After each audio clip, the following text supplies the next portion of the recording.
Hello, my name is Doris Coles and I'm the academic lead and I'm for two faculties, one of which is the Faculty of Health and Education. And I'll discuss with you the programmes which are under this faculty a bit later on.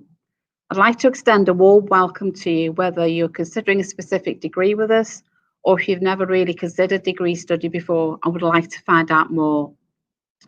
In general, applicants to our undergraduate courses are normally expected to have completed a level 3 qualification, such as an A-level, a BTEC extended diploma or equivalent, as well as a minimum of 3 GCSEs or equivalents, including Maths and English, a grade 9 to 4 or A to C in the previous grading system.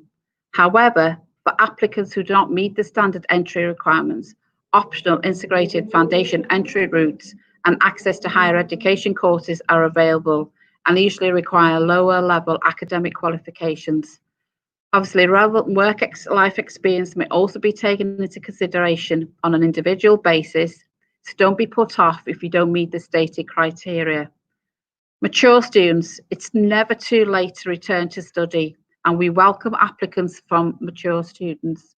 Even if you don't have the standard entry requirements, you may have gained knowledge and skills from relevant work or life experience, and therefore we would consider your application on an individual basis. We would take into account your experience, and we may ask you to discuss this in more detail at interview. Our lecturers have notable industry links, up-to-date subject knowledge, and extensive teaching experience. At the beginning of your course, you'll complete an induction assessment to see if you require any further support within your written work. If you do, an additional workshop may be provided to help you. Study skills resources will also be available for students on the virtual learning environment, and study skills sessions may be organised within your personal development time. If you're worried about your literacy or numeracy skills or would like to discuss any support needs, speak to your course tutor when you're invited to interview or contact the DSA SEN coordinator called Matt Wilson. We understand the importance of making sure we are helping prepare our undergraduates to the world of work. We ensure that employability skills are embedded into all our programs, and we have strong links with both local and national employers. This means the students can take part in live briefs, are visited by guest lecturers and industry experts, and go on visits to employers' premises. Many of our alumni return to the Hugh Baird University Centre as guest speakers, passing on their experience and advice to the next generation. All of this contributes to both our full-time and part-time students leaving the Hugh Baird University Centre career ready. Our degree level qualifications are valued by employers, and we work with many different industries to ensure that our programs have their vocational edge. The courses are work-related and are aimed at those who prefer to take a vocational route and build up the skills and knowledge to progress and succeed in the competitive job market. Each of our programs are designed by the team of academic specialists from the University Centre and our partner universities, working closely alongside experts from within the profession or industry concerned. That way, undergraduates can be sure that the course is academically strong and meets the needs of the employers. Our friendly and experienced student services team can provide support and information on many areas such as course information, admission support, safeguarding, health and well-being, career advice, and financial support information. So within the Health and Faculty of Health and Education, the following programs are in that faculty, which are Children, Young People and Their Services, the Education Studies, which is a level 6 top-up degree, Children's Schools and Families, again, that's a level 6 top-up degree, Health, Nutrition and Physical Exercise, Health and Social Care, Mental Health and Wellbeing, Assistant Practitioner in Health and Social Care, and Teacher Training. You'll now see a short video about life in the University Centre itself.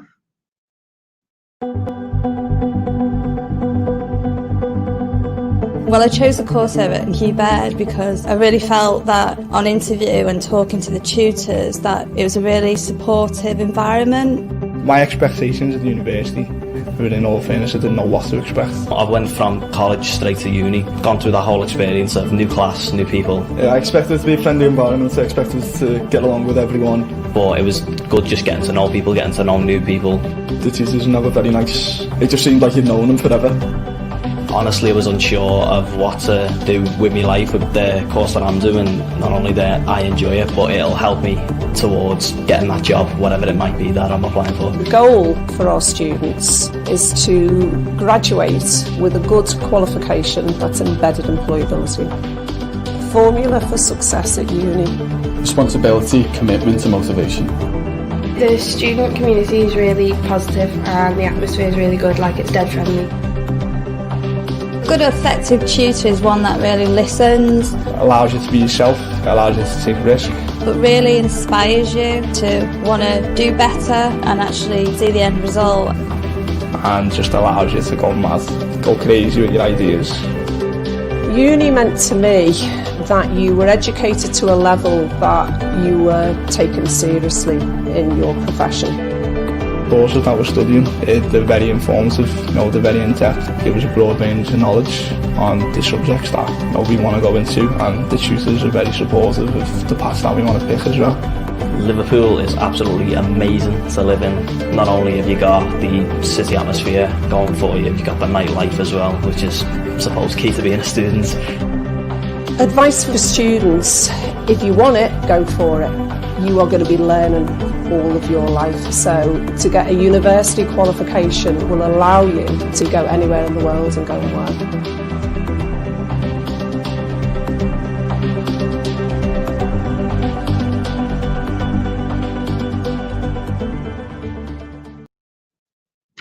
Right, I'd like to introduce you now to Jo Rutherford, who is the course leader for Assistant Practitioner in Health and Social Care, and this lies under the Faculty of Health and Education.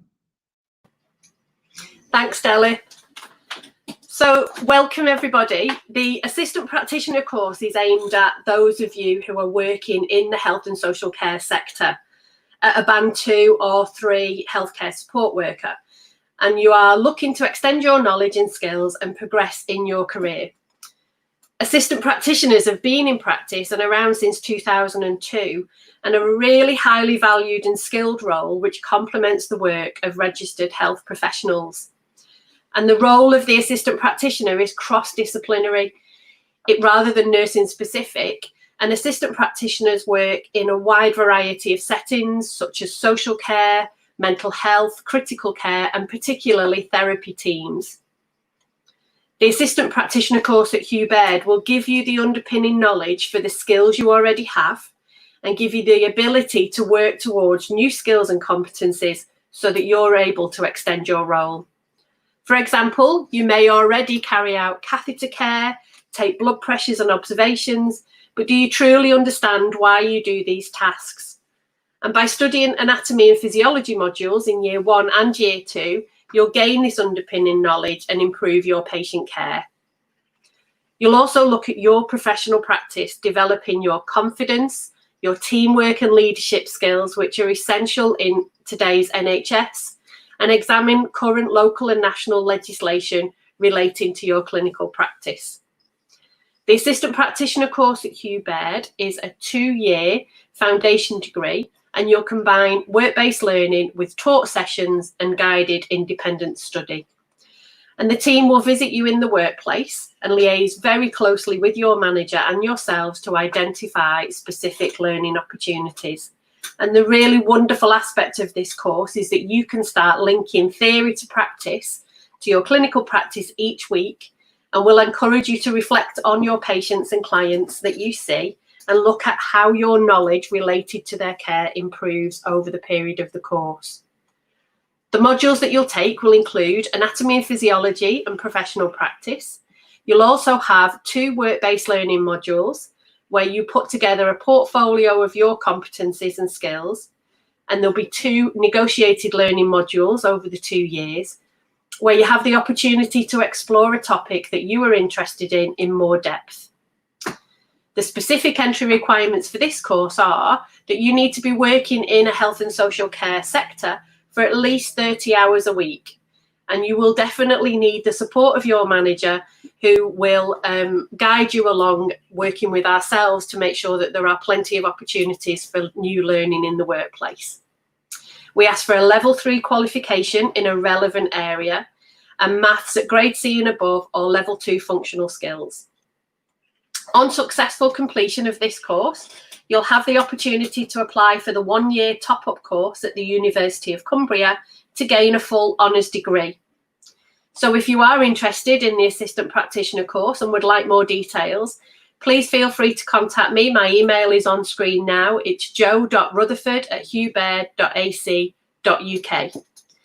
Thank you so much. I'm now going to pass you across to Lucy Harding, who is the course leader for the initial teacher education course. Thanks for that, Jo. So the initial teacher training course at Hugh Baird offers a very dynamic learning experience. We have excellent success rates, with over 90% of our trainees last year going into employment within teaching. The course focus is on post-compulsory education, so that's primarily 16 to 19-year-olds in further education, but can also include 14 plus in places like 14 to 16 colleges or pupil referral units. It also enables you to teach adults in higher education sector or in adult learning centres for SEND, for example, training establishments, prisons or the NHS. We deliver both the PGCE, the postgraduate for graduates, and the certificate of education aimed at people who might want a career change. So that could be hairdressers, electricians, carpenters, etc. And for the Cert Ed, you must have a level 3 in the subject area you want to teach. You'll also need at least 5 GCSEs or equivalent, including maths and English, but they can be key skills or functional skills at level 2. We offer the course part-time over 2 years, and for the first time we are offering it as a full-time fast-track option. This is very intensive and only recommended if you have no other outside commitments. The course itself consists of both the practical necessities for teaching as well as the theory that underpins it. So we'll go through things like how to plan a lesson, considering your curriculum and planning the year, supporting learners both pastorally and academically, and crucially, reflecting on your practice to learn from events that happen during your training. You will learn about different teaching and learning strategies, behaviour management, and psychology behind how adults learn. The course is multi-layered in that you'll not only have your assignments, but you'll also have a teaching practice portfolio to collate with evidence of your teaching hours, lesson plans, feedback from learners and your mentor. Finally, your observations of teaching, of which you'll have 4 in each stage, 3 from us and 1 from your mentor. We now use e-portfolios online, so it's useful for you to have a basic level of IT before you start, but we will support you in improving your digital skills by including the Microsoft Innovative Educator training within the programme. One of the essential features of the course is your teaching practice placement, and this is where you'll get your hands-on experience. You'll need to organise your placement yourself with a minimum of 4 hours teaching if you're part-time and 8 hours per week if you're full-time. Trainees find the course really challenging, but enjoy the balance of both practical and theoretical assessment. In stage 2, you're encouraged to further explore your own areas of interest in education and conduct research on areas that concern you and your subject. The course at Hugh Baird is part of the wider University of Central Lancashire partnership, and we are governed and moderated by UCLAN, with your certificate and being awarded by them during your graduation. So now we'll have a look at the graduation video.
Okay, so now we'll take some questions from anybody.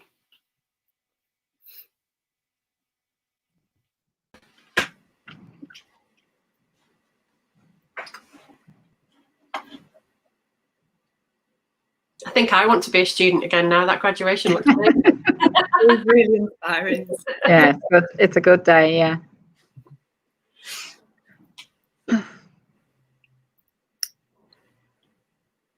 Okay, so Amy's asked, how many days or hours will I attend? So for me, for teacher training, the part-time option is just 4 hours a week in class and then 4 hours on your placement. And the full-time is double that, so 8 hours in class and 8 hours on placement. What about you, Jo? So for me, we're aiming that it will be a day a week, and that may be some blended learning. So some online work and some face-to-face work as well, and then visits to see you in the workplace too. So plenty of contact. What can I do? Izzy has asked, what can I do once I finish the course? So the aim of, thanks for that, Izzy, that's a really good question. The aim of this course is to prepare you for a Band 4 role. And you can apply for Band 4 roles that require a foundation degree as part of their person spec and their job spec. You can stay in the same trust or area that you work in and see if there is a Band 4 post there. You can also go on to do the top-up degree, the top-up year with the University of Cumbria to get your full honours degree. And what most people tend to do is pursue that third year to get their full honours degree. And look for Band 4 posts, but we want to make you incredibly employable, so we will always link with local trusts to make sure there are opportunities available, or any that we find, we'll make sure we pass them your way. Thanks, Izzy. Okay, question from David is, I have dyslexia, is there support for me? Yes, there will be support for you, David. You would have to be assessed and meet up with your course leader and also with Matt Wilson, who's our DSA coordinator, and we'll obviously review to see what kind of support mechanisms we can put into place.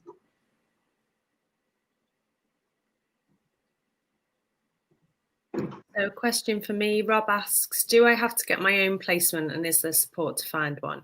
So yeah, we ask you initially to use your own contacts to gain your own placement. But obviously if you're struggling with that, which is difficult at the moment due to COVID, some staff may not be able to answer emails as readily as they normally would. So we will step in if you're struggling and we'll introduce you to some of our contacts either here at the college or elsewhere. Okay, question from Yasmin is there part-time routes? There are part-time routes for all our courses within the health and social care and children and people in the services. Even the 2 top-up level 6 programs I was discussing before, the children's schools and families and the education studies, there are part-time routes for those courses as well. Oh, question for me. Peter asks, will there be any trips? I really hope so, because I like a good trip out.